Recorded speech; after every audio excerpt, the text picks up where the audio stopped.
Roberto Gomes Bolanhos.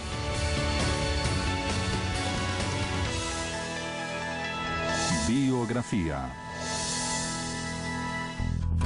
Roberto Gomes Bolanhos, o Chaves, escritor, ator, diretor e comediante mexicano, considerado o maior criador de programas e personagens cômicos de seu país e que ultrapassaram todas as fronteiras. Chaves, sua criação de maior sucesso há 40 anos ininterruptos, continua no ar em mais de 90 países, dublado em mais de 50 idiomas. Outra de suas criações, o Chapolin Colorado, se transformou em um ícone das telas da América Latina, no lugar dos super-heróis da cultura norte-americana. Acho que um de seus grandes feitos foi talvez criar todas aquelas frases que trouxeram personalidade e características que o tornaram inesquecível. Criador de um humor universal sem fronteiras, bem-sucedido no cinema e no teatro, com recordes de bilheteria. No rádio e na televisão, seus programas alcançaram os mais altos índices de audiência. Ele mostrou que é possível fazer uma televisão, um espetáculo bom e de sucesso. Roberto Gomes Bolanhos, um homem bem-sucedido como artista e pessoa, que encontra seu maior reconhecimento no carinho de milhões de pessoas em todo o mundo que idolatram seus programas e personagens, e de sua família, que o admira e respeita como homem. Para mim, ele tem um conteúdo sociológico que não foi assimilado pelas classes intelectuais. Roberto Gomes Bolanhos é o segundo filho de uma família de classe média, nascido em 21 de fevereiro de 1929 na Cidade do México. A característica que me marcou sempre foi o medo desde criança. Lembro que tinha medo de olhar debaixo das camas, como se houvesse algum monstro ou algo assim. E depois de grande piorou, então eu fui brigão, mas era por medo. O pai de Roberto, Francisco Gomes Linares, era um homem talentoso, fã de pintura, teatro, música e recitais. Um pintor que também se tornou um prestigiado ilustrador e retratista. Ele fazia as ilustrações para Universal Ilustrado. Ele também ilustrava contos como, por exemplo, do Martín Luiz Guzmán, um dos maiores e melhores escritores do México. Um homem boêmio de uma intensa vida social que provocou sua morte precoce causada por um derrame cerebral quando seu filho Roberto tinha apenas 6 anos.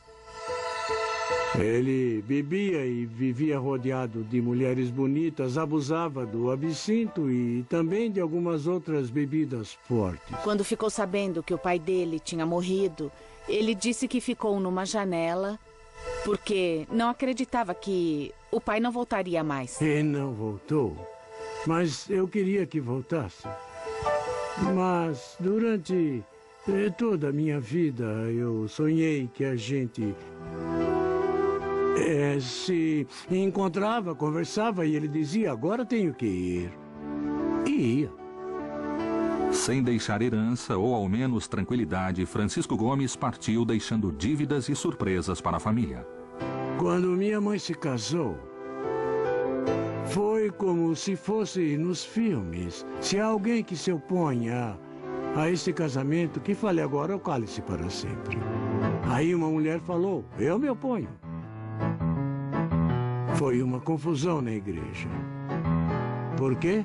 Porque esse filho é dele, e era mesmo. Então, quando meu pai morreu, a mulher voltou e disse, o Dom Paco deve ter deixado alguma coisa para mim. Eu quero dividir. E a minha mãe falou, com prazer, porque ele só deixou dívidas e aos montes.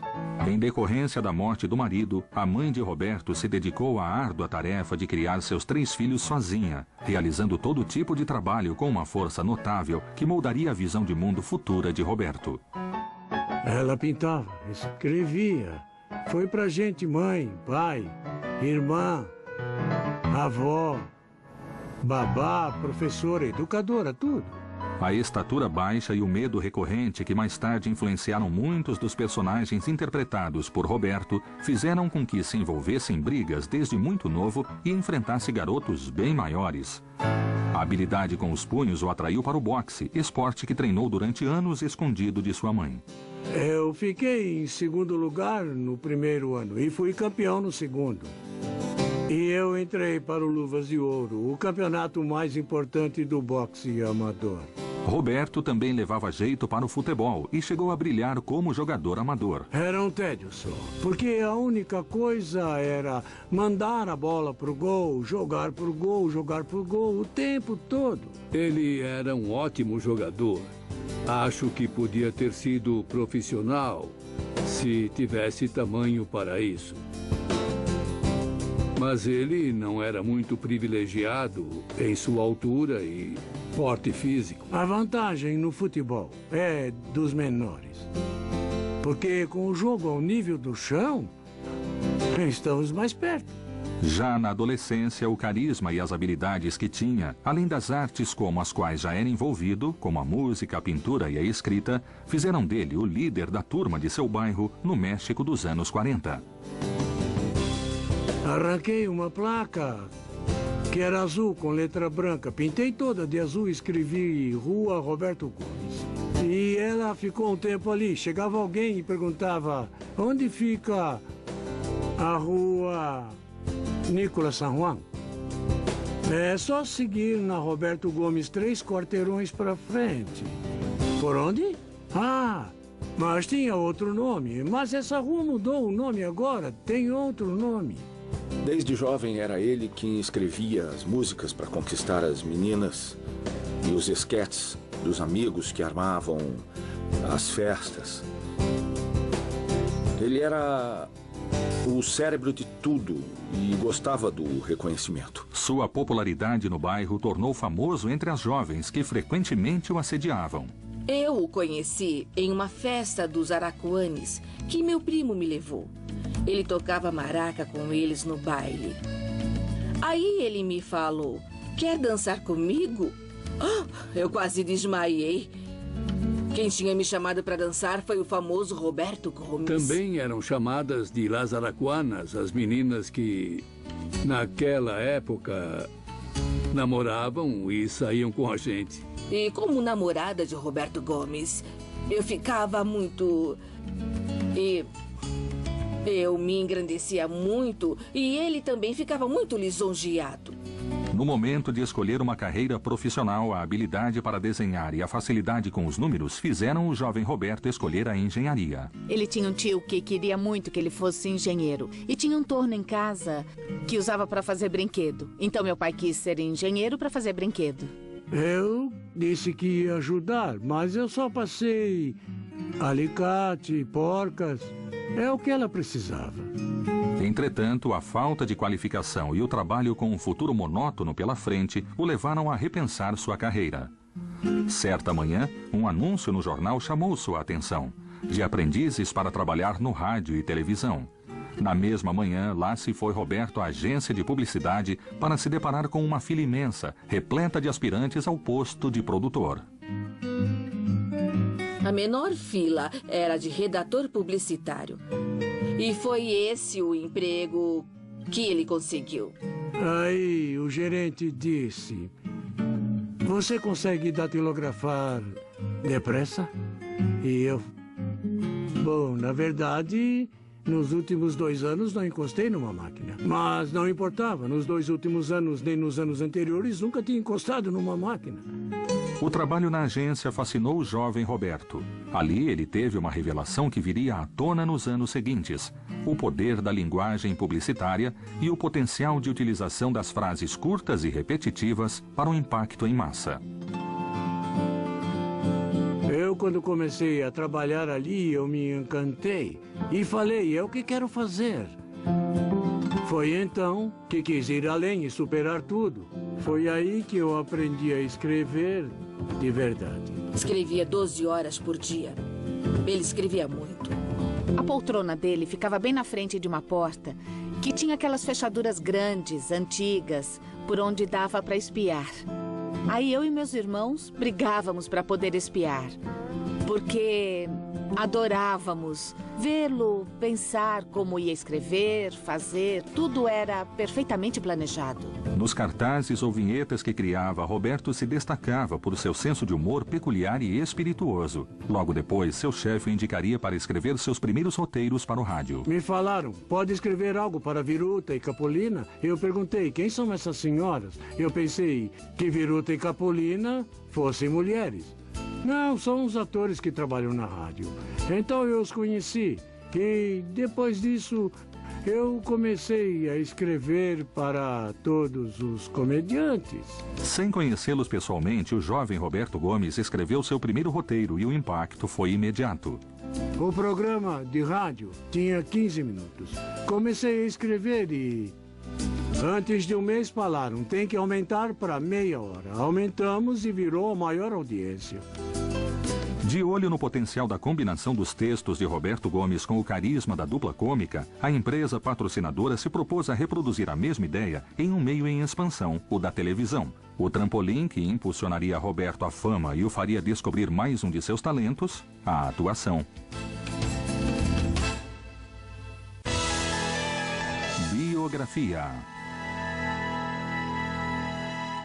Roberto Gomes Bolanhos havia alcançado a fama como roteirista dos programas de rádio de Viruta e Capolina. Agora, na televisão, novas possibilidades estavam por vir, assim como novos desafios. Era mais ação do que palavras. Porque televisão é como cinema, é visual principalmente. E nós fomos bem. Uma parceria entre atores e escritor que levaria Viruta e Capolina ao auge da fama nos anos 50 no México. Ele entrou de cabeça naquele trabalho. Ficava muito preocupado com o que ia ganhar. Não queria ser rico. Pelo menos era o que ele me dizia. Vivíamos modestamente. Eu tinha um salário baixo e a gente não ligava muito para isso. Nosso apartamento era bem pequeno. O amor que unia Roberto e Graciela logo deram frutos. 5 meninas e um menino alegrariam a nova casa em que Roberto descobriria outra de suas facetas, a arte de ser um pai dedicado. Meu pai era muito presente e nos fazia rir também bastante. Brincava, explicava várias coisas. Não tinha nem castigo, nem bronca. Ele só falava, você acha certo o que fez? Você acha que isso é legal? E aquilo era pior que qualquer coisa. Meu pai, no Dia dos Mortos, abria a porta de casa e fazia uma fogueira no jardim. Comprava linguiça, petiscos e todos os vizinhos vinham brincar com a gente. Somos uma família unida que vai junto para todo lado e arruma qualquer pretexto para festejar e se reunir. Ele tocava violão e cantava com a gente, fazia umas sessões cantando e tocando violão. Me pedia para fazer a segunda voz e a gente cantava por horas, horas e horas. O meu pai falava, numa boa, me enganei. Tinha razão. Eu errei. E pedia desculpas. Eu nunca ouvi uma das minhas amigas falar que o pai delas pedia desculpas. Para mim, é um sábio. Um sábio que soube conduzir na vida irmãos que são tão diferentes em vários sentidos, o que é parte de sua sabedoria. Eu passei minha infância nos programas do Viruta e Capolina, que eram ao vivo, ou seja, era escrever durante a semana e ensaiar todas as manhãs. Lembro que ia lá no estúdio, onde se gravava o programa do Viruta e Capolina, e falava meu tio Capu e tio Viru. Quer dizer, éramos todos uma família de verdade. O programa Cômicos e Canciones serviu como meio para o inquieto e criativo Roberto explorar e incrementar sua veia artística. Logo, ele sentiria a necessidade de atuar. Então, começou em papéis secundários, nos quais se destacava por seus pulos e tombos ágeis, fruto dos esportes que praticava. Claro que sim! Entre, senhor! Olhem só, essa é uma ótima oferta que eu trouxe. É um anel com um brilhante da melhor qualidade. Eu posso vender para vocês. Olhem bem esse brilhante, 2 esmeraldas, um acabamento perfeito que nem na joalheria de Nova York conseguiriam fazer. Se vocês... Por favor, se vocês... Bom, essa é uma oferta que não vão encontrar. Olhem bem, olhem aqui. Olha, espera um pouquinho, espera. Vocês precisam comprar. Precisam sim. Esperem. Eu quero mostrar. É o melhor que vão encontrar em qualquer lugar. É uma aliança que não tem igual. Vejam bem, garanto que farão um bom negócio. Eu posso vender por um preço ridículo, totalmente ridículo. Deu trabalho, mas consegui. Se é vendedor, pra fora. Você... A primeira vez que atuei em um programa, já tinha 29 anos. E foi porque faltou um ator. Os programas eram ao vivo, sem cortes. Quando saí, falaram, se saiu muito bem, por que não faz mais? Então continuei participando. Lembro de uma cena que me fez rir muito num programa do Viruta e Capulina em que ele participou. Eu recordo que minha mãe me falou, esse é o homem que escreve o programa. Então ele tomou um comprimido para dormir. Apagou, caiu imediatamente no sofá e tirou uma soneca. Eu dava tudo o que podia em qualquer coisa para escrever, atuar, dirigir. Quando dirigi, me falaram, é o diretor do programa? Eu não. Como não? O que está fazendo é dirigir. Eu não, eu só falei para eles que era para fazer isso, mais nada. Mas isso é dirigir. Ah, é mesmo? Com Viruta e Capulina, Roberto também teria contato com o cinema em 1958 como roteirista do filme Los Legionários, do diretor Agustín Delgado. O Agustín Delgado falou... Escuta, você é nosso pequeno Shakespeare. Era só um diminutivo de Shakespeare. E ele falava que eu escrevia muito bem, que era um pequeno Shakespeare. Então, no começo, ele e todo o pessoal falavam Shakespearito como um estrangeiro. Todos começaram a me chamar daquele jeito, então castelanizei para Shakespearito. O filme foi um grande sucesso e as consequências instantâneas. Chegou um momento em que Viruta e Capulina se tornaram campeões de audiência, no México e fora do México também. Então, o Roberto sempre foi ótimo nessas coisas. Vendi uns 50 roteiros para vários atores famosos, dos quais tenho ótimas recordações. A maioria das vezes era comédia. Mas também escrevi alguns dramas. Ao mesmo tempo, Roberto continuava sendo o roteirista de televisão mais bem-sucedido. Eu escrevi os 2 programas. E eles disputavam o primeiro lugar na audiência, que era o Cômicos e Canções e El Estúdio de Pedro Vargas. A repetição da estrutura em que somente um personagem contava a piada se tornava uma ideia ultrapassada para Roberto. E ele propôs um jeito novo de fazer humor que, aos poucos, foi aperfeiçoando. O normal era os humoristas daquela época fazerem as piadas sozinhos. Eu sei porque escrevi para um deles. Não vou falar nomes, mas um dia ele reclamou, não, porque tem uma piada para outro. O humorista aqui sou eu. Nada de piadinhas para os outros, eles só vão fazer o que eu quero.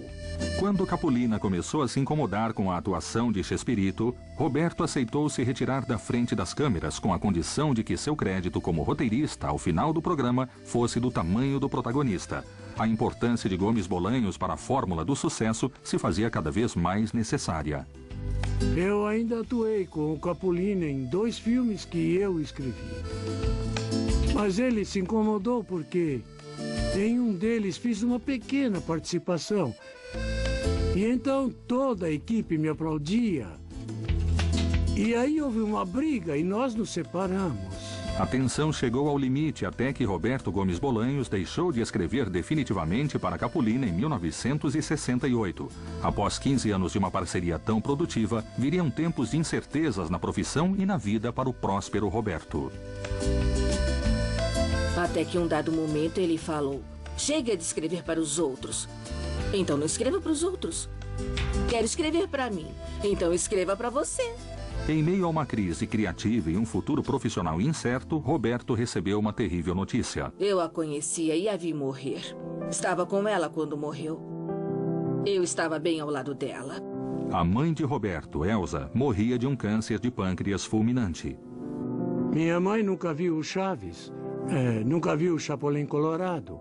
É motivador saber tudo o que ela fez por mim. apesar de não ter tido essa recompensa, que talvez fosse ver o seu filho vencer, e morreu quando eu crescia. Na época, nascia o Canal 8 da empresa Televisión Independente de México, ou TIM, que convidou Roberto para colaborador. Então, com a proposta de uma série e após uma longa seleção de atores, se tornou o protagonista de El Ciudadano Gomes. Era um Quixote que combatia injustiças. Ele consertava os erros dos outros. Era uma mulher que chorava porque tinham feito algo contra ela. Aí ele ia lá ajudar. Mas o programa não deslanchou. Apesar do fracasso de Ciudadano Gomes, o mesmo canal encarregou Roberto de 2 quadros de 10 minutos para o programa Sábados de la Fortuna. Você vai ter 2 ou 3 quadros. Para fazer o quê? O que quiser. Oh, era a grande chance. Era o que sonhava fazer um dia. Fazer o que eu quisesse em um programa. Era só zoeira, muita piada. Eu chegava com um tanque de gás pesado e, na outra mão, uma xícara de café. Aí olhava para a câmera e falava: é como eu gosto de café, bem carregado. Ali, os primeiros personagens de Roberto começavam a tomar forma, com atores que anos depois se tornariam o professor Girafales, interpretado por Rubem Aguirre, o beberrão Alanis, interpretado por Ramon Valdez, e o doutor Chapatin, que Roberto mesmo fazia. A luz acabou em casa e quando subi a escada, vi lá em cima um velhinho no corredor e eu comecei a gritar: quem é esse? Quem é esse? Aí meu pai me abraçou: sou eu, sou eu. Ele estava montando o personagem Doutor Chapatin. E às vezes eram 8h30 e não tínhamos acabado. Aí a gente sentava, os telefones tocavam sem parar, até que o chefe viu aquilo e o diretor veio falar: é o seguinte, peguem todas as suas coisas, terão um programa só de vocês. O novo programa de Roberto estreou em 14 de outubro de 1970, no horário nobre, às 8 da noite. O nome era La Mesa Quadrada. E o Sábado de la Fortuna. E acabou porque, sem o nosso quadro, não foi para frente. Foi um elogio para nós. O programa rapidamente subiu na audiência e transformou todo o elenco em personagens famosos. E, sem perceber, a vida de Roberto começava a mudar. O Roberto veio me falar: demos autógrafos, estamos importantes, demos autógrafos. Sem imaginar que depois a mão cansaria de tanto dar autógrafo. Apesar da popularidade, Roberto não dormiu no ponto. Sua criatividade era inesgotável e ele estava prestes a criar o personagem que o levaria à fama internacional.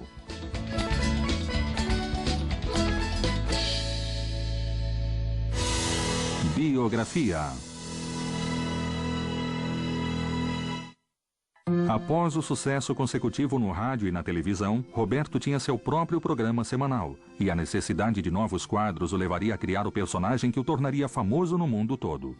Eu tinha oferecido para alguns atores uns 4 ou 5 comediantes famosos, ou que estavam em ascensão. E ninguém ligou e nem gostou. O valor está em superar o medo, não na falta dele. O Chapolin Colorado tinha consciência que era pequeno, bobo, fraco, desastrado. Mas, com todas essas deficiências, e acima de tudo o medo que ele demonstrava a todo momento, ele enfrentava o problema. Isso é ser herói. Mas talvez o maior sucesso de Chapolin Colorado tenha sido sua coleção de bordões que as pessoas incorporaram à linguagem cotidiana, primeiro no México e depois em todo o continente. Fiz intencionalmente para procurar pistas no chão. Todos meus movimentos são friamente calculados. Suspeitei desde o princípio. Se aproveitam da minha nobreza. É nessas horas que tem que lembrar daquele velho e sábio ditado: mais vale prevenir do que 2 voando. A saída temporária de Rubem Aguirre do programa obrigou Roberto a inventar um quadro para substituir o popular dueto que faziam por um novo personagem, um menino pobre, amável e de cortar o coração que ele mesmo interpretaria. Eles gostaram e falaram, legal, ele vai continuar. E foi, deu certo. Chaves foi um grande estouro. Tinha que ser o Chaves! Foi sem querer querendo. Não se misture com essa gentalha. Sim, mamãe. Gentalha, gentalha! Toma! Só não te dou outra porque... Sem pretensão, Roberto Gomes Bolanhos criou, com o Chaves, um fenômeno de fortes raízes sociais que se espalhou por toda a América Latina. As pessoas do Brasil associam Chaves, não Chavo, como original, a um menino da favela. No Peru, é a criança deles. Todo o país tem o seu Chaves, porque ele é o típico menino pobre que podemos encontrar na periferia de Buenos Aires, na Argentina, em Tegucigalpa, Honduras ou de El Salvador. A vizinhança é o núcleo de uma comunidade. E ele soube aproveitar isso. Com o Chaves do 8, nome que faz referência ao canal que transmitia, Roberto também realizou uma de suas principais propostas na televisão humorística: criar um grupo de atores em que todos atuassem por igual, gerando um impacto profundo sobre o telespectador. O Roberto tratava todos iguais. Por exemplo, no roteiro, às vezes o programa era todo da Maria Antonieta de Las Nieves. Às vezes era todo do Ramon ou o meu. Todos participávamos por igual em relação às piadas ou aos diálogos que tínhamos. O Chaves sem os demais não teria o valor que tem em conjunto. E se analisar a estrutura de um bloco ou de um programa inteiro do Chaves, vai ver que a participação dele não é tão grande assim. É uma dinâmica de equipe enorme. Entre todo o elenco, um é completamente diferente do outro. Então, eu era a peça que faltava. Tinha a Maria Antonieta jovem e pequena, e eu era jovem e mais alta. E a Angelines, que era alta e mais madura. E os homens a mesma coisa. Escrever e atuar passou a não ser suficiente para o processo de criação. A visão periférica de Roberto Gomes Bolanhos e do meio audiovisual logo levaram a tomar as rédeas de suas produções, também como diretor. Ele sempre foi inimigo do teleprompter. Ele não gostava de ponto eletrônico e por isso o programa acontecia mais solto, mais natural. Uma das coisas que aprendi foi a não improvisar na gravação. Se qualquer um do elenco pensasse em alguma piada, tinha sempre que mostrar durante o ensaio. O jeito com as mãos, a gesticulação, eu inventei. Porque eu queria destacar a altura do Roberto e da minha. Sabia que ainda falam que você é desse tamanho e eu... Estamos loucos? É que o improviso tinha que seguir 3 premissas. Que fosse apropriado para o momento em que a cena estivesse sendo feita. Apropriado para o personagem. E que fosse bom. O Roberto tem um senso, conhece a televisão de uma maneira incrível, conhece muito bem. Era uma coisa absurda, ele dava praticamente tudo pronto para o cenógrafo. E com base no desenho que ele fazia em casa, era feito todo o plano cênico. Então, quando chegava no estúdio para gravar, já tinha tudo resolvido. Eu dirigia com muito rigor e efetividade, mas sem força nem abuso. Sempre tratei as pessoas bem. Eu lembro ter gritado em 25 anos de programa umas 3 ou 4 vezes. Porque antes era costume os jovens escutarem os adultos. Porque aprendíamos com eles. E sei que o último dos meus mentores, com quem aprendi tudo o que ele me permitiu aprender, foi o Roberto Gomes Bolanhos. Como pai dedicado e presente que sempre foi, Roberto observava as atitudes e brincadeiras dos filhos, que aos poucos eternizou na memória do público através de seus personagens tão familiares. Por exemplo, uma das minhas filhas dava pulinhos como o Chaves empolgado. Pai, e quando a gente chegar, então? Ela falava saltitando. Isso. E aí eu pegava bem as garrafas e depois e tudo. E eu pegava e zaz. Tá bom, Chaves, anda logo. Eu fazia uma porção de gestos para falar quando ia pedir para ele deixar eu ir comprar alguma coisa ou se ia brincar. E aquilo chamava a atenção dele. Minha outra filha repetiu uma coisa que acho que era da escola. Quando uma coisa a incomodava, ela falava, isso me dá coisas. E eu usei no Dr. Chapatin. Eu fazia aquilo quando era pequena. Por isso que o Chapatin também fazia. Meu pai sempre foi muito próximo. Não só da gente, dos filhos, mas também dos sobrinhos e dos jovens da família. Teve uma vez que ele saiu correndo da gravação e chegou vestido de Chaves. E foi chocante. Chocante no bom sentido. Porque eu sabia que meu pai era o Chaves, eu via na televisão. Vê-lo entrar em casa de Chaves. Eu era uma criança fanática pelo Chaves. E foi lindo. Eu lembro que aquilo me emocionou muito. A popularidade do programa mexeu com a concorrência e Roberto se viu tentado a mudar de emissora. Emílio Azcárraga Milmo, dono da Telesistema Mexicano, ofereceu a ele uma quantia exorbitante. Ele falou, não, espera. Não posso porque tem um contrato em vigência. Por fim, Azcárraga não teve mais que esperar Roberto encerrar seu contrato, já que logo houve a fusão do Telesistema Mexicano com a TIM para o nascimento da poderosa Televisa. Anos depois, o seu Azcárraga reconheceu o fato dele não ter abandonado quem tinha lhe dado a chance de sua vida. Várias coisas me marcaram, e uma delas, a principal de todas, era a enorme sinceridade que ele transmitia para você. Ao falar, ao tratar com ele, era um homem... É o cara mais modesto que já conheci em toda a minha vida. Um homem de verdade. Os programas do Roberto seguiram no mesmo horário no Canal 8 e Canal 2, mantendo seu primeiro lugar em audiência. E o Chaves do 8 se tornou somente o Chaves, um fato decisivo que abriu o mercado internacional para a Televisa. Uma coisa que nos orgulha bastante, e muita gente não sabe, é que o Chapulin Colorado foi o primeiro programa mexicano a se tornar internacional.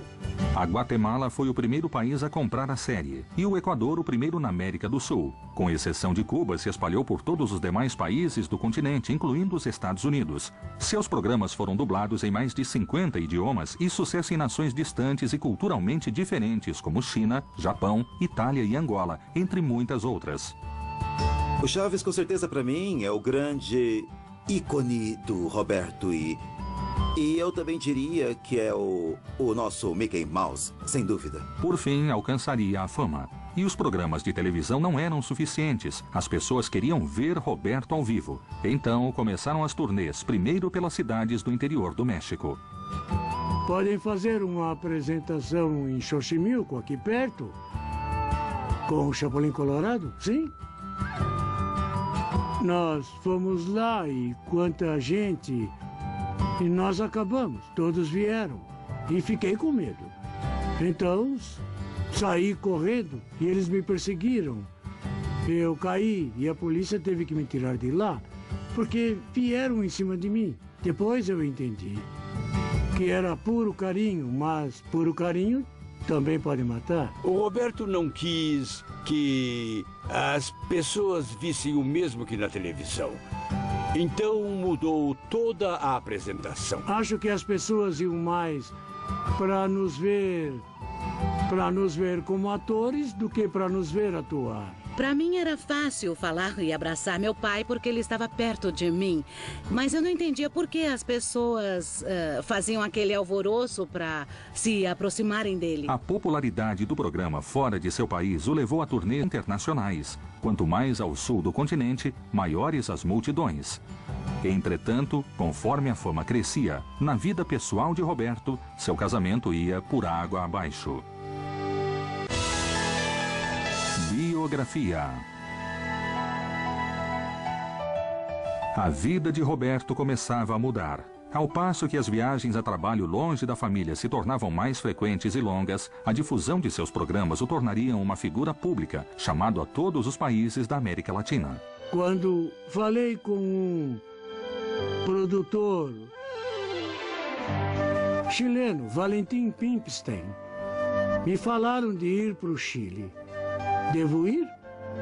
Ele respondeu, a questão não é essa, deve se cuidar, porque vai ter uma baita multidão. Foi num lugar da América Central que quebraram o vidro. Empurraram o vidro da porta no aeroporto, a hora em que viram ele sair. Eu fiquei assustada. O avião não podia pousar porque as pessoas invadiram a pista. Estavam esperando numa boa. Mas quando falaram que o avião tinha chegado, eles jogaram os policiais para o lado e invadiram. O avião teve de subir de novo. Ele se escondia. E não gostava. Falava, não gosto disso. Sou uma pessoa de carne e osso, como qualquer ser humano. Entretanto, no auge do trabalho e da popularidade mundial, a distância do lar e as tentações da fama começaram a afastar Roberto e Graciela. Foi quando a gente começou a ter consciência que realmente tinha virado um fenômeno. Mas era uma coisa que internamente, em casa, significava a ausência dele junto à família. O meu problema com a Graciela, a minha primeira esposa, foi infidelidade, eu reconheço. Formava um casal perfeito. Mas houve um distanciamento entre eles e todos nós percebemos. Pode ter sido a atividade artística. Eu fazia muita turnê e a gente não se via. Várias coisas. Não existe família perfeita, nem avós perfeitos, nem pais perfeitos. A gente precisa superar o que acontece na vida. E foi assim com a nossa família. Faz uns 34, 35 ou 40 anos. Era um outro mundo, era. Então, era tudo muito mais discreto, mas nós fomos muito atacados, vítimas da mídia, de tudo. Mas não como fazem agora. Ah, não. Eu era uma malvada ladra de marido e ele era um desgraçado que largava tudo. Mas ele não abandonou os filhos, era um pai extraordinário. Nesses 23 anos, fui muito feliz. E quando ele se foi, no começo eu sofri muito. Muito, muito mesmo. Ainda gosto dela. Não é mais minha esposa, mas gosto dela como irmã. E a ajudo em tudo que posso. Completamos 23 anos e falei, agora está acabado. E a Florinda levou ele embora. Pouco depois do divórcio, Roberto tornava público o romance com uma integrante de seu quadro de atores, Florinda Meza. Se alguém diverte você, torna a sua vida mais alegre, fala coisas bonitas, te escreve poemas e faz desenhos seus. Quando você está sentada, você percebe que te olha e escreve alguma coisa na contracapa do roteiro que ele fazia para dirigir. Então mostra o desenho que fez, você fica lisonjeada. No Chile, lembro como se fosse hoje, porque foi quando ela tomou a iniciativa.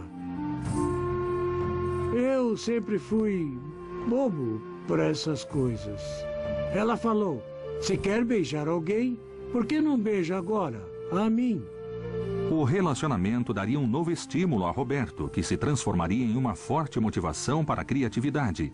Desde que a fama o deixou preso aos programas e turnês, Roberto tinha deixado o cinema de lado, mas a Televisa queria aproveitar sua popularidade para lançar um novo longa-metragem. No entanto, Gomes Bolanhos se recusou a fazer qualquer produção com Chapolin Colorado ou Chaves e surpreendeu o público ao levar a cabo sua paixão pelo futebol em El Chanfle, com todos seus atores interpretando papéis totalmente diferentes do programa infantil. O sucesso foi imediato e, em seguida, vieram os filmes Charrito, El Chanfle 2 e Dom Raton e Dom Rateiro, escritos, dirigidos e atuados por ele. Já o admirava como escritor, mas me surpreendi com a capacidade dele de atuar. É escritor, é diretor e é ator, o sonho de todos nós escritores. Creio que o Roberto faz parte dessa geração de autores, atores e diretores de grande prestígio que todo o cinema mexicano conquistou em todos seus gêneros. Com as consequências da fama, os atores do elenco não quiseram perder tempo. Logo, muitos deles, deslumbrados com o sucesso, começaram a sair do programa. Entre eles, Carlos Villagrán, o Kiko. Cale-se! Você me deixa louco! Tivemos alguns problemas depois, mas não misturo isso, porque me interessa o tempo que trabalhou comigo. O Kiko saiu, ele chegou no Roberto para avisar e falou: vou me pagar tanto. E o Roberto então disse: vai, só uma coisa. O nome do Kiko é meu, você não pode usar. Que nada, ele usou o nome do Kiko até não querer mais. Pois é, coisas da vida. Outros membros do elenco morreram durante os anos de duração do programa, como Chato Padilha e Angelines Fernandes. Mas sem dúvida a perda irreparável mais sentida foi a de Ramon Valdez, que faleceu devido a um câncer de estômago, consequência de seus anos de excessos. No Brasil, há sites inteiros só dele. É quase uma religião do Ramon Valdez. É um ícone. Me atreveria a dizer que é até maior que o Chaves. E o meu pai adorava escrever para ele. Ele se divertia fazendo isso. Entretanto, graças ao apoio de Florinda Meza, Roberto se voltaria ao teatro, uma pendência em sua lista de sucessos. A Florinda falou por que não aumenta o papel do motorista. Então você o interpreta. E montamos a peça. A peça 11 e 12, o maior sucesso na história do teatro mexicano, chegou a mais de 3.200 apresentações, incluindo turnês e temporadas curtas pelo México e exterior. Me dava coisas porque eu entrava no palco e era tanto aplauso que não conseguia começar a peça. Então falava: que horas posso começar? Eu precisava começar. E às vezes eu tinha que me impor para conseguir. A peça 11 e 12 também serviu como uma despedida honrada para Roberto se manter em evidência diante do público e a imprensa, e do surpreendente final de seus programas na televisão. A Televisa, para surpresa de todos, tinha tomado a decisão de mudar o programa de seu horário habitual. O sonho chegava ao fim para Roberto. Se não tem um horário especial, esquece. Falei para o meu amigo Azcárraga Milmo.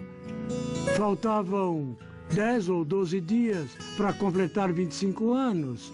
E por que você não me avisou? Porque eu não imaginei que fosse fazer isso. Foi quando ligaram da TV Azteca e de Miami, de Los Angeles, falaram pra gente que pagariam o que fosse para que continuássemos trabalhando. E o Roberto disse: não, acabou. Acabou. Roberto decidiu encerrar o programa. Na opinião dele, Chaves e Chapolin Colorado deveriam parar antes de decepcionar o público. Aos 66 anos, ele não conseguia mais fazer as mesmas piruetas, sem contar a ausência cada vez mais notória do elenco. Ele se viu na televisão e falou: não posso mais fazer o Chaves. Não dá mais. O Chapolin Colorado exigia habilidade física que, com os anos, começou a se tornar mais difícil. Desde o estouro internacional, 25 anos antes, a exibição dos episódios de Chaves e Chapolin Colorado continuou sempre ao menos em 10 países, de lá para cá. Um recorde mundial de 40 anos consecutivos no ar.